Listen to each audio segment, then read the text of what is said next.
My name is Sarah Hare. I'm the coordinator of student leadership and development at the Chesapeake campus, but I'm also part of the Super Friend team that is affiliated with our non-chef, Mr. Steve Cushing. And I have this guy in the room with me. This is why we're masked up. But my other Super Friend here, Tyler Flanagan, he's part of our leadership team, and he's also part of our work groups that we work to bring these events to you.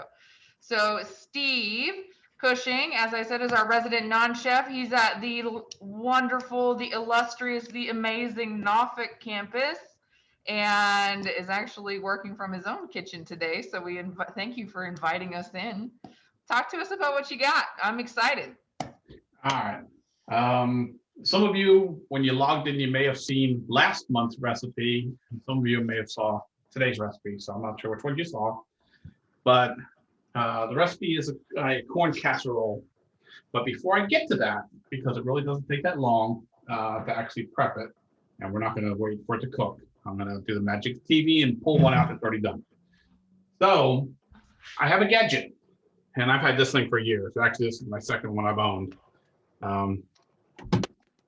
I'll unplug it and pull it over here. It's a vacuum sealer, food saver. And basically, I love this thing. It's probably one of the best investments anybody could make in their kitchen. Whether you're just one person, two people, or a family of 6. I mean, it doesn't really matter. The food saver basically allows you to buy much larger quantities and then break it down and put it in smaller packages. Am I on full screen, or is that you, Sarah, still? That's me. Hold on, I'll put you on full screen. Okay. Let me spotlight you, okay? That'll help me so I can actually see what I'm doing. There we go. Boom. All right. So basically, I like to buy supplies for that thing in rolls. Basically, you have the larger rolls and you have the smaller rolls, and you can make your own size bags, as big or as small as you desire, depending on what you're putting in them. And basically, I've already made a bag. I've already put the bottom on it. And that's basically, you pull the bag, the plastic through, cut it, and like I said, cut it to size. Yeah. And then you're gonna tell it you want to seal it, and then just put it in, and it's gonna seal that one side. So easy. And let's do this. All right, so basically, I'm just gonna show you how it actually works by sealing this steak. I bought a pack of steaks at Sam's Club the other day, and I only need one steak at a time. So I turn around and seal them individually. So once you got it in the bag, you're just gonna put it in there.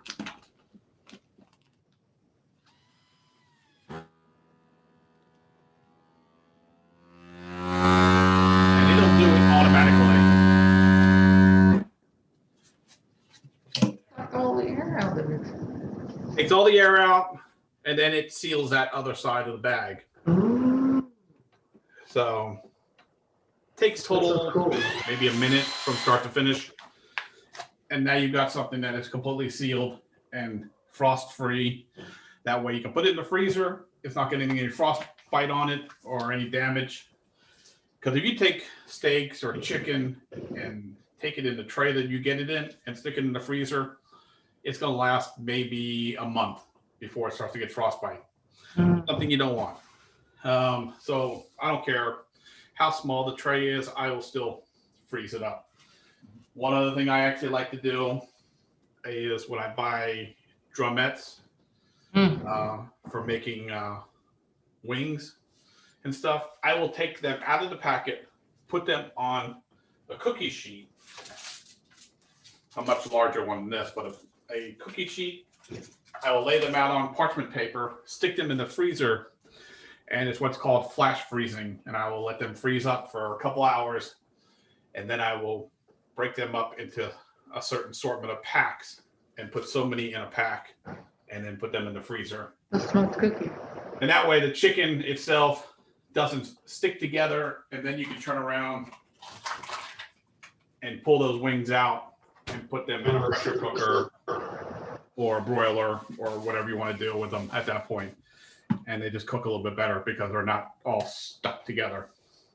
So, Steve, let me ask you, how much is it cost effective to have the rolls? Like, how much do those cost? I mean, I know you would have the initial investment of the machine, but is it still pretty fair for cost? A pack of rolls, and these will last me quite a while. I usually get a big box. In fact, I have one up here that I got at Target. And this one came with 5 rolls. And it was, I think, $30. And that'll last me. It comes with, what did it come with? It came with 3 of the big ones and then 2 of the smaller ones. And basically, it's 8 inches wide by 20 feet long. So you literally got, if you get 2 of these rolls, that's 40 feet of makeable bags. Mm-hmm. That's a lot.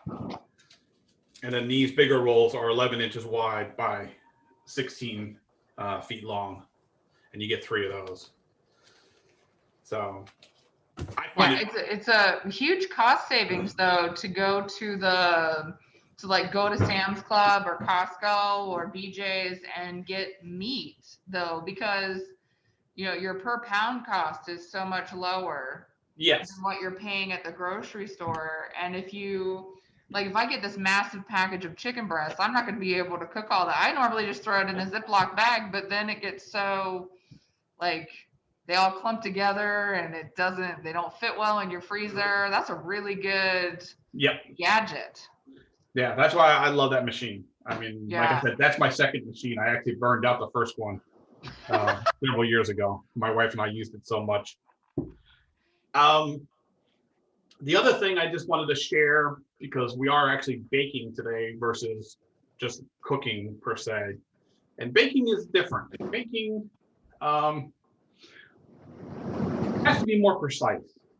It's probably the best way to put it. Whereas when you're cooking something on the stove or whatever, or even for dinner and you're putting it in the oven, when it comes to seasonings and stuff, you can kind of fudge. You can do what you want. If you don't like the seasoning that the recipe calls for, you can swap it out. Whereas baking is very precise. And some recipes are so precise to the point where instead of calling for a cup of flour, they call for 12 ounces of flour, which means you need to weigh it out. So I actually have a scale that I use from time to time for weighing things out like that. And sometimes they tell you to sift the flour first to get all the little clumps out. Some people don't think or realize that there's actually clumps within the flour that can ruin a recipe. So a good sifter for doing that is a good thing to have. Now, on top of that, mixing bowls. And there's 2 types that I highly recommend. A good set of plastic ones that have rubber bottoms so that when you're mixing, they don't slide around. And then a set of glass bowls. They don't have to have lids. They're just mixing bowls, but glass, because if you're going to use any recipe that calls for vinegar or any acidities of that nature, you don't want to put it in plastic because it will seep into the plastic and totally destroy the bowls. So you want to use glass. So that's something to keep in mind when you're making, say, for example, I have a recipe for sushi rice. And sushi rice calls for vinegar and rice wine vinegar. And you have to do it in a glass bowl after you cook the rice. You mix that vinegar in and you can't do it in plastic. Bad thing. Bad things happen when you do it in plastic. For this recipe, we're going to use that bowl. Also, a good set of measuring utensils. Measuring cups and spoons. So I love these because I got these from Bed Bath & Beyond. You know, Steve, I have a sickness actually. I have an entire drawer in my house that's dedicated to measuring spoons. Like I have so many. I don't know why, but I think it's like I don't know. I have so many measuring spoons. It's I actually have a couple sets, and I have one that's called a pinch. Mm-hmm. You know, a pinch is a pinch, but hey, there's actually a measuring spoon that says pinch on it. So, I think I just like I'm never gonna have enough, or I always like how they look. They're all different styles. They all have different colors or different. Some of them are plastic, some of them are metal, whatever. And I just see them and I'm just like, ooh. And I will come home and my husband will literally look at me and be like, no more, no more. What do you want me to do with this? So always have a set of measuring spoons for sure. yeah, I have measuring cups. These are just flat. I have another set that actually has a pour spout on one side. So they can be used for liquids and dry.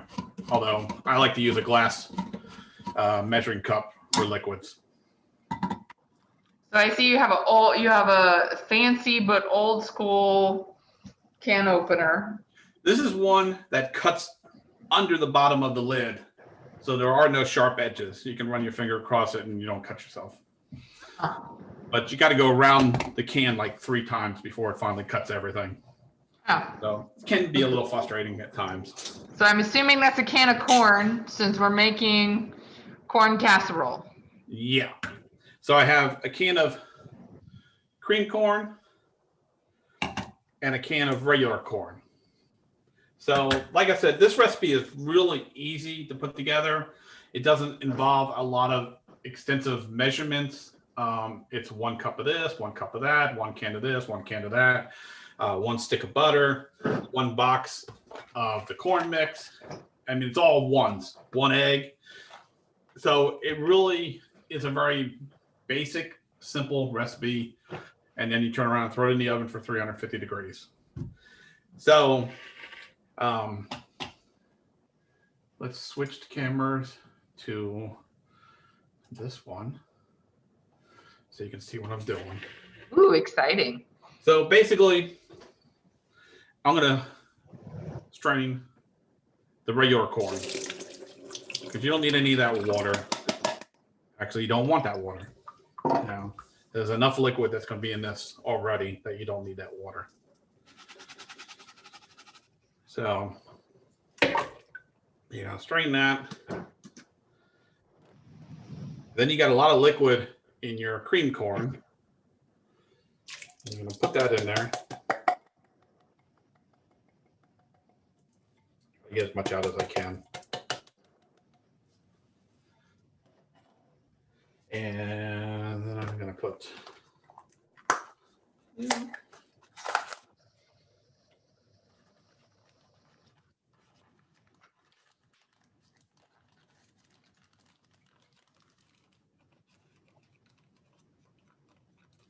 basically 1 bag or 1 can or 1 box of the Jiffy corn muffin mix. This box, perfect size. It is 8.5 ounces, and it makes the perfect mix. And I've had a stick of butter sitting out for several hours now, and it is very soft. And that's another thing. There are recipes that will tell you to let the butter sit out overnight or for a couple hours because it needs to be soft and more pliable for the recipe that you're making. And sour cream and 1 egg. That's basically it.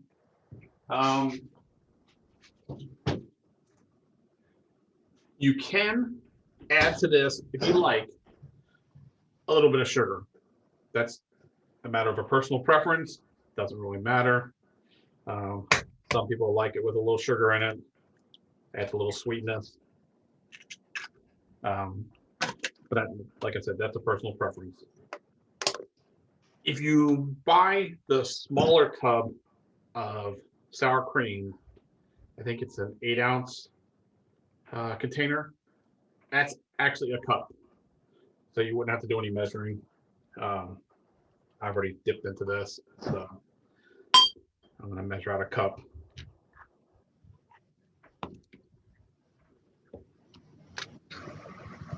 I'm actually thinking there is just a cup left in here, but I could be wrong. And this recipe does allow for some flexibility, more so than most other baking recipes. That's why I say most baking recipes require very strict measurements. This one, you can give it a little more sour cream or a little less, but you're looking for a cup. So yeah, it looks like there's basically exactly a cup left in here.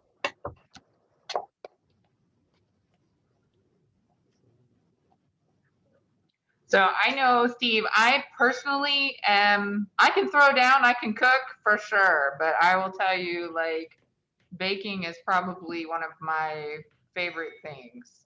Like, it doesn't matter if it's savory or sweet, I just prefer baking over cooking. I'm wondering, anybody else that's on, do you prefer baking, or are you more of a, if I gotta do something, I'm cooking, I'm not baking anything? Love to know what your preference is. Go ahead and pop in the chat if you want. I will say personally, I prefer cooking versus baking. Baking ends in disaster and fire for me. So. Miss Doris says she does not bake at all. Everybody, I think, if you don't bake, I know if you don't bake, you usually know the baker in your family somewhere, like whoever that person is that you can go to get that stuff, like, for sure. Yeah, I mean, I think everybody has a baker in the family.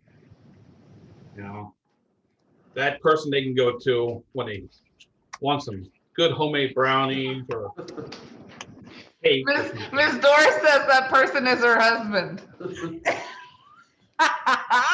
You lucky duck. It doesn't always work out that way, does it? Yeah. Miss Melissa says she prefers cooking, but baking is fun too. Hey, Miss Jennifer. Kind of my wife and I, we kind of split the duties in the past because she loved to bake. So she was the baker for the longest time. And I did a lot of the cooking, or we kind of alternate on and off.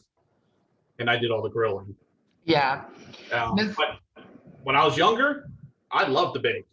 I used to make homemade pretzels from scratch and homemade bread. Then I met my wife and she took over doing all that. Yeah. My mom had probably, I think we counted them when she passed away. She had almost 60 cookbooks. It wasn't quite 60, but it was almost 60. And I can remember just her sitting at the table and just flipping through. And, when they have pictures, it's just great, But yeah, so much. But the majority of it was baking. So I think maybe that's why that's where I go to. But yeah. So what do you have there? That's a very interesting pot dish. This is a casserole dish. We bought these probably over 10 years ago. I actually got 2 of them. This is a 3-quart, which is what this recipe calls for. And then I have another one that's a 2.5 quart, I think, or 2 quart. And you'll see that one in a minute. I took the previous batch that I made earlier today and split it up into 2 smaller containers because I couldn't put it all in the smaller casserole dish. So if you don't have that kind of dish, though, what other dish would work? Would like a 13 by 9 or would that work? Something like this, you may want something that has higher sides on it. I don't think the sides on this actually might be tall enough, but the size overall might work. So I pulled this out as an example.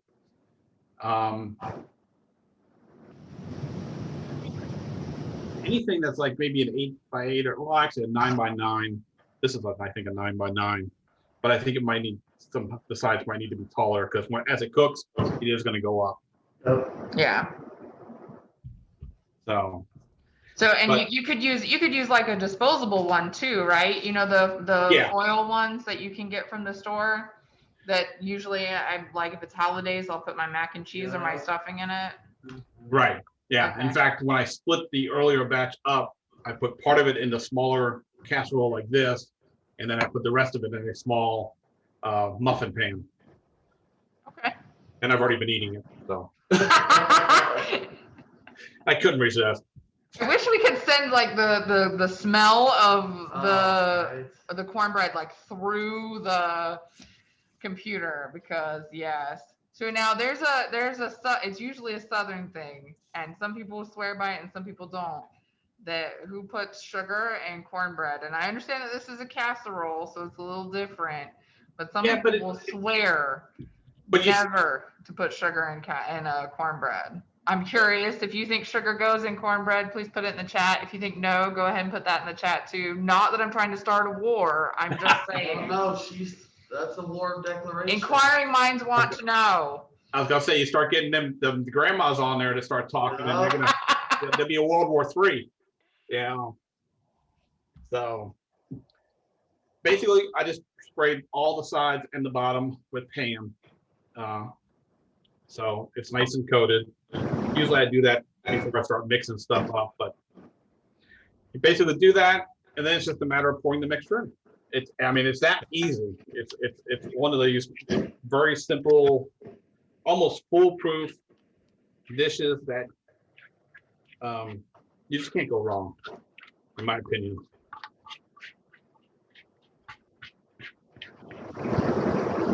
So, I'm looking to get everything in there. Yep.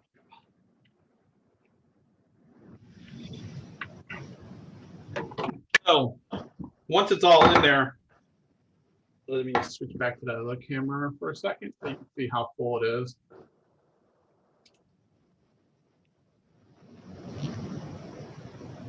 It's only about half full, okay? But it's gonna rise up above those rivets when it cooks. Those rivets there that are holding the handle together. So what I like about this casserole dish is it comes with a lid. So you don't have to cover it with foil. I just put the lid on it. So it's got a nice little lid because you're going to put it in the oven. You're going to cook it for anywhere from 50 to 60 minutes. After about 50 minutes, you want to check it and see how done it is. It's going to come to the point where the toothpick, if you stick it in, is still going to have stuff on it, but you'll kind of know it's setting up. And that's why I say cook it at least 50 minutes and then start watching it. And then you're going to turn around and pull the lid off, leave it in the oven for another roughly 10 minutes. And it's going to start to brown up a little bit at that point. So that's and good old cameras here. Let's switch to this camera, I think. Let's see. My dirty oven. Turn around and put this one in. And I think this is still warm in here. Let's pull this out.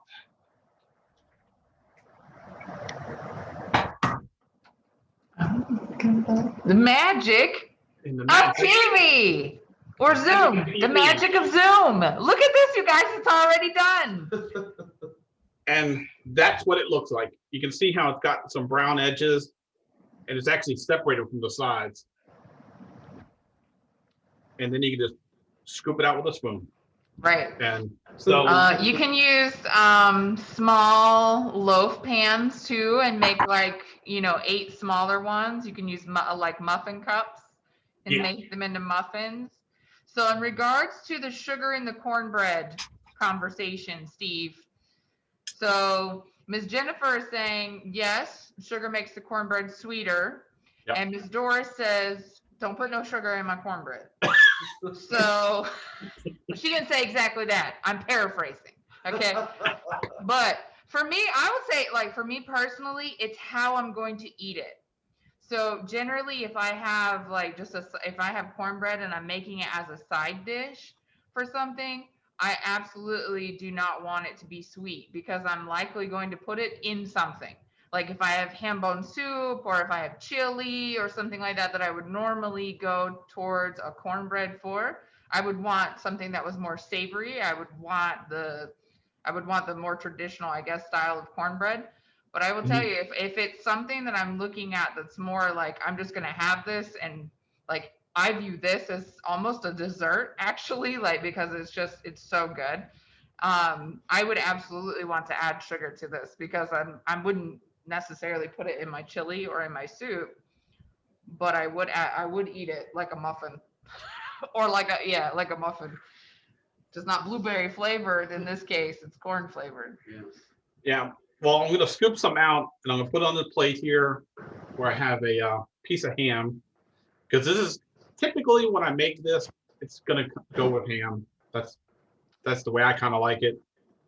And I get like a ham steak and I will cook it under the broiler. And I will put, basically for the ham steak, I'll take about half a cup of honey and about 2 tablespoons maybe of brown sugar, and heat that up, and I'll get the brown sugar to melt in with the honey, and I'll use that as a glaze on the on the ham. I didn't do that this time because I ran out of time messing with it, but I wanted to just show you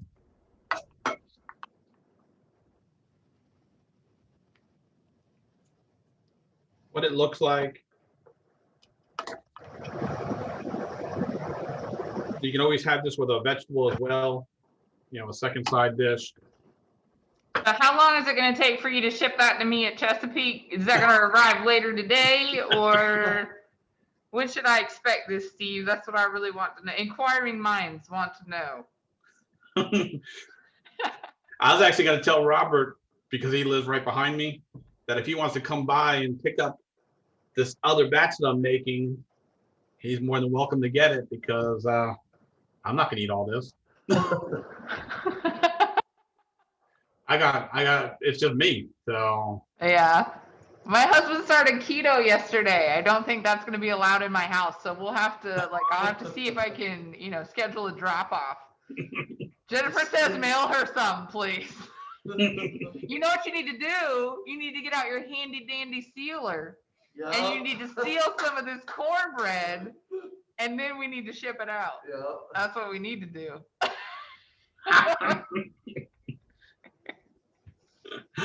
Oh. I keep thinking my computer is touchscreen. I know. I keep trying to move stuff on my screen like it's a touchscreen, but it's totally not a touchscreen, you guys. It's fine. So that looks really good, though. I'm inspired. It's a very easy recipe. That's why I said, this was the one baking thing that I thought I would do before the weather gets too warm. And we're going to want to do some simpler things. I haven't figured out exactly what I'm going to do next month. Me too, Jennifer. Me too. So anybody if you have a suggestion on something we might cook up, or our non-chef Steven might be able to whip up in the kitchen for next month, pop it in the chat for us, please. We'd love to hear from you. Cookies. And, if you put something that's absolutely insane, I feel like Steve just might view it as a challenge. Yeah. I've actually been trying to find the time to make some brownies from scratch. That was something my wife used to make, and I miss her brownies. So yeah, I've been trying to find a decent recipe that I can use, because her recipe was in her head. So, yeah. Those are the best ones. Those are the best ones. She didn't write nothing down. Miss Jennifer says cookies or bread pudding. I know personally, I am a big fan of buffalo chicken dip. I think that's a great one. Ooh, that is- Okay. I was trying to think like April, what's popping off in April? Like, it's not really sportsy during that time, is it? I don't sport, so I don't know. Well, I know Easter's in April. Yeah, Um, ham or, I mean, what does everybody, I normally do a ham for Easter, but I don't know what everybody else does. yeah, I haven't done a regular like spiral ham in years because when it was just my wife and I, it was just a waste of food. I mean, Yeah. I would freeze a bunch of it, but you know, after a while you get sick of ham. Yeah. Yeah. So if I had the capacity, I would totally do a session on pepperoni rolls. Ooh, baked chicken. Ah, Pepperoni rolls are, I'm from West Virginia, and those are a West Virginia staple. They were actually created to keep the miners fed when they were down in the coal mines because they were traveled easily.